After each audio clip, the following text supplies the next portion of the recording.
lecture number 13. In the last lecture we have studied the classification of proteins. उसमें we have seen the primary and the secondary structure. Now in this lecture we will see the tertiary structure of it. अभी tertiary structure arise क्यों होता है? It is because of the folding, coiling और bending of the polypeptide. और वो produce क्या करता है? It produces the 3-dimensional structure. And this structure ना, what this structure gives you know, ये overall shape कैसे रहेगा protein का, that is determined by the tertiary structure. In other words, ये जो tertiary structure है, it gives the overall folding of the polypeptide chain. मतलब further folding of the secondary structure. अभी इसमें the fibrous structure such as the silk, collagen and the alpha keratins, they have the large helical content and they have the rod like rigid shape which are insoluble in water. Okay, now on the other hand the globular proteins such as hemoglobin, यहाँ पे ना the polypeptide chain they consist partly of the helical sections which are folded and they are randomly cut as a spherical shape. So that is all regarding the tertiary structure. I could say the tertiary structures now they are held by the disulfide linkage or by the hydrogen bonds or by the van der Waals force of attraction or by the electrostatic force of attraction. That is regarding the tertiary structure. Now quaternary structure में most protein they exist as a single polypeptide chain and which exist as 2 or more polypeptide chain which is called as a subunit. They are called as the protomers.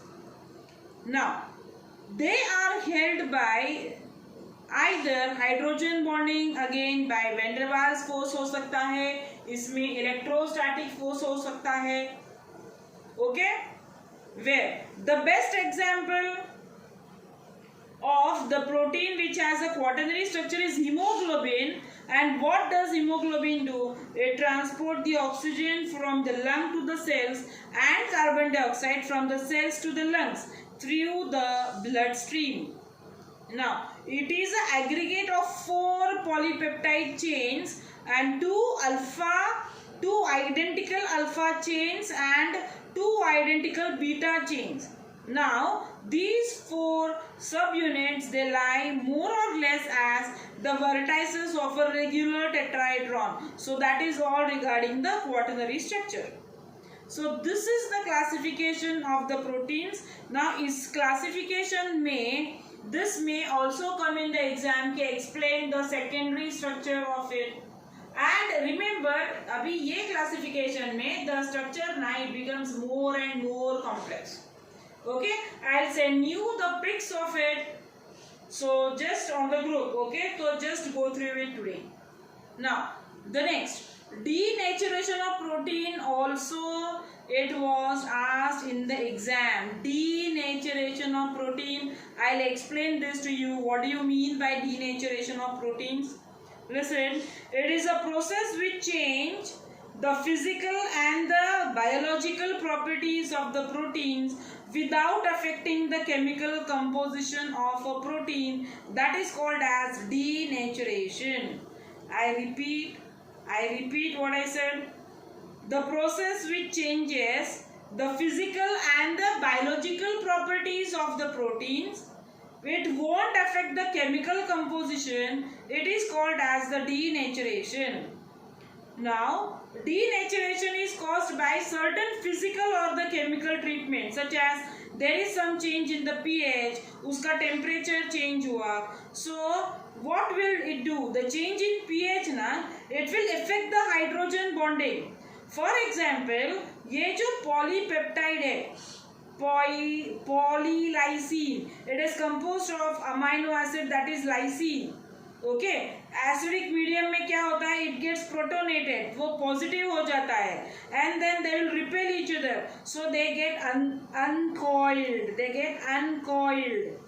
So like suppose हमने उसको heat किया, the other example, suppose if it is heated, so that becomes denatured. And denaturation में क्या होता है? It does not change the primary structure of the protein, but it results in the rearrangement of the secondary and the tertiary structure.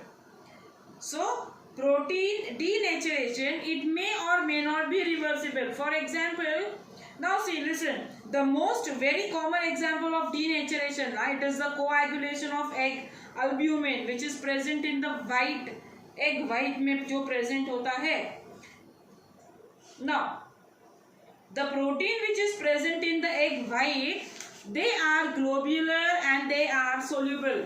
So when the egg is boiled, you know, the globular protein present in it, they change into a rubber-like insoluble mass, and this is an irreversible denaturation of protein. It cannot return to its original state.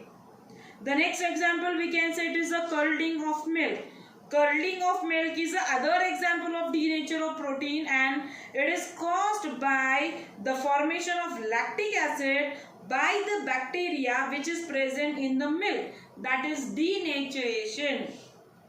The third example I can say it is the coagulation of milk which is present in the acid, that is lemon juice, to form cheese, which is also an example of denaturation of protein. Now during this denaturation, the globular milk, that is lactoalbumin, it becomes fibrous. So see, these are all the examples of denaturation of protein. Now this had also come in the exam as a question of 2 marks, so that is all about it.